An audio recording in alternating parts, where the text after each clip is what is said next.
11th के बच्चे देखिए, क्वांटम संख्या हम लोग पढ़ रहे थे तो हमने बताया था कि क्वांटम संख्या 4 प्रकार की होती है। मुख्य क्वांटम संख्या, दिगंशी क्वांटम संख्या, चुंबकीय क्वांटम संख्या और स्पिन क्वांटम संख्या अर्थात चक्रण क्वांटम संख्या।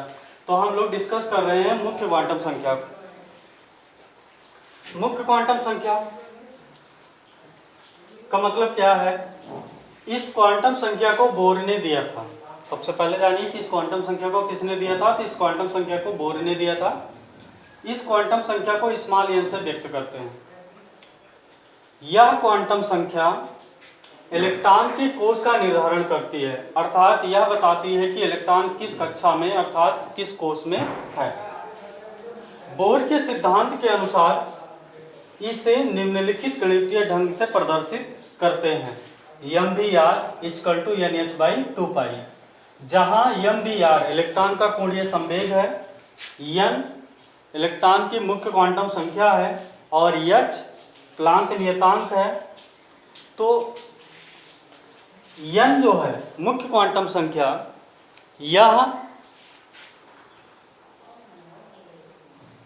इसका मान जो होता है वृत्तीय कक्षाओं के लिए नाभिक तथा इलेक्ट्रॉन की दूरी को इंडिकेट करता है। n का जो मान होता है नाभिक तथा वृत्तीय कक्षाओं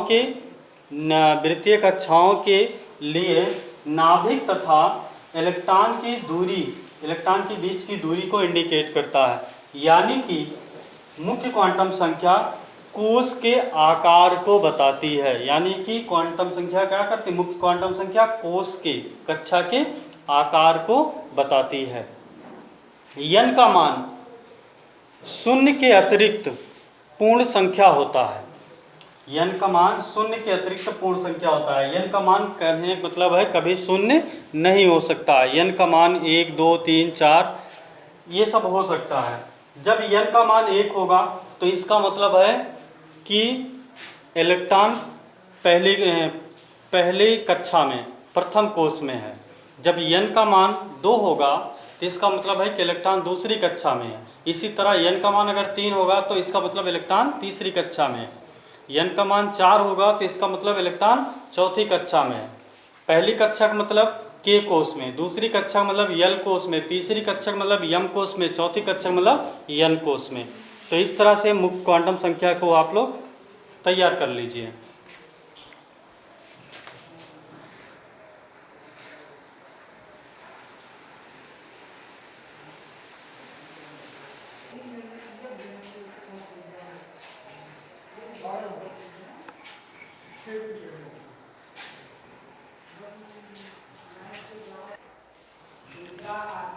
दूसरी क्वांटम संख्या है दिगंशी क्वांटम संख्या।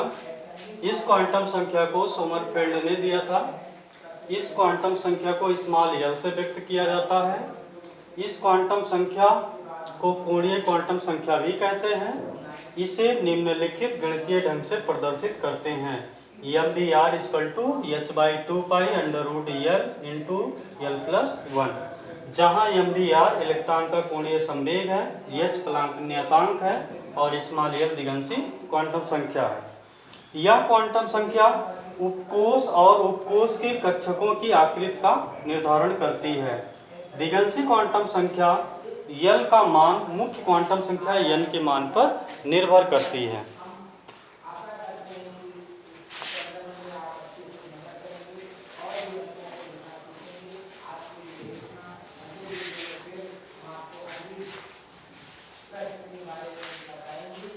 यानी कि दिगंशी क्वांटम संख्या का मान हम तभी निकाल सकते हैं जब हमें मुख्य क्वांटम संख्या का मान ज्ञात हो।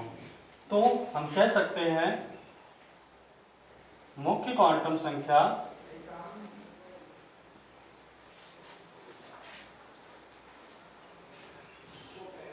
n के किसी मान के लिए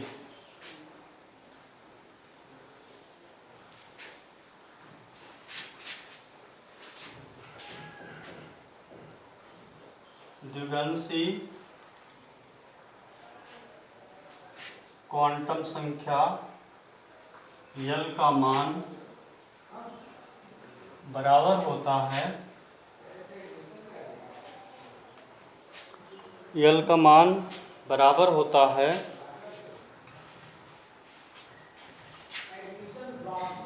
शून्य से n-1 तक। ये फार्मूला है जिसके द्वारा क्या कर सकते हैं, दिगंशी क्वांटम संख्या का मान ज्ञात कर सकते हैं यदि हमें मुख्य क्वांटम संख्या का मान मालूम है तो। जैसे उदाहरण तौर पर देखते हैं n बराबर 1 के लिए n बराबर क्या होगा, 0 होगा। n बराबर 2 के लिए n बराबर 0 और 1 होगा। n बराबर 3 के लिए n बराबर होगा 0, 1, 2। n बराबर 4 के लिए n बराबर 0, 1, 2, 3।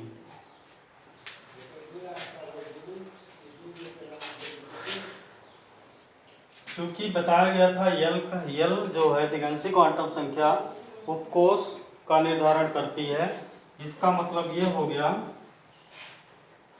यल बराबर 0 का मतलब हो गया यस उपकोष,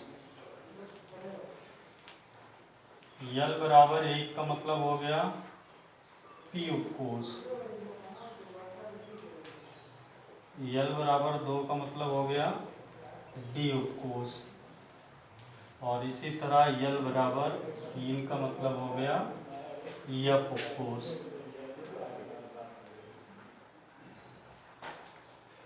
तो इस तरह से उपकोष का यह निर्धारण करती है।